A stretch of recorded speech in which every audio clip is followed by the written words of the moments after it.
各位街坊，我哋人民力量前線喺今年6月，政府推出一個遞補機制，佢企圖剝奪我哋嘅選舉權、被選權。可能大家覺得呢啲乜權物權對你嚟講係冇用，但係你諗下，當你冇得揀嘅時候，政府仲會唔會聽你嘅意見？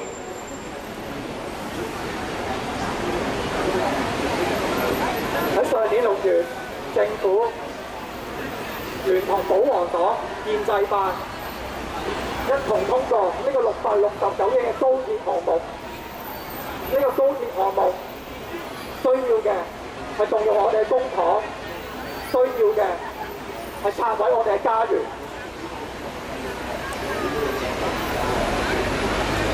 但係喺議會內，建制派、保皇黨繼續漠視我哋嘅民意，都要強行通過呢個高鐵撥款。試問一下，如果當我哋有得揀嘅時候，我哋唔會再選佢入去嘅時候，我哋就可以保衞我哋嘅家園，我哋就可以保衞我哋嘅權益。又或者佢動用呢669億之前，係會諗清楚。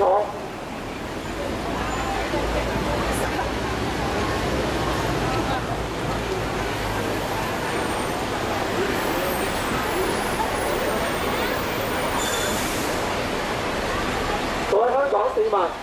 我哋人民力量前線喺今年6月，林瑞麟提出一個遞補機制方案，企圖剝奪我哋嘅選舉權、被選權。可能大家覺得呢啲乜權物權唔關我事啊，但係試諗下，當議會內冇人為民意發聲嘅時候，政府會做咩？政府就係會做一啲荒謬嘅政策，例如動用669億去拆毀我哋嘅家園，都要起高鐵。市民你冇咗屋企，你緊唔緊張？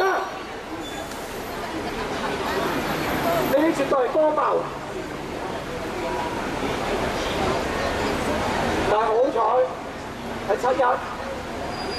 我哋有22萬香港市民一同上街去反對呢個遞補機制，但係政府林瑞麟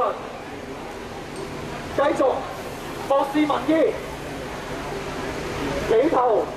提出4個爛方案，去繼續欺騙我哋嘅市民。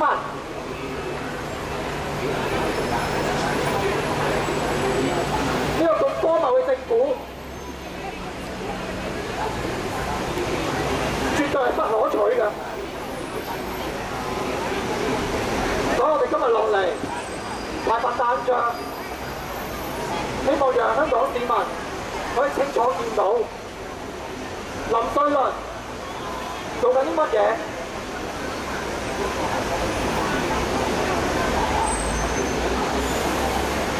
另外，我哋有一啲人民力量之友嘅表達，我哋誠意邀請各位香港市民一同加入我哋嘅團隊，因為人民嘅力量，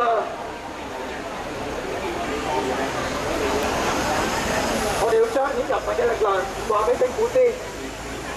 民意係一件乜嘢事。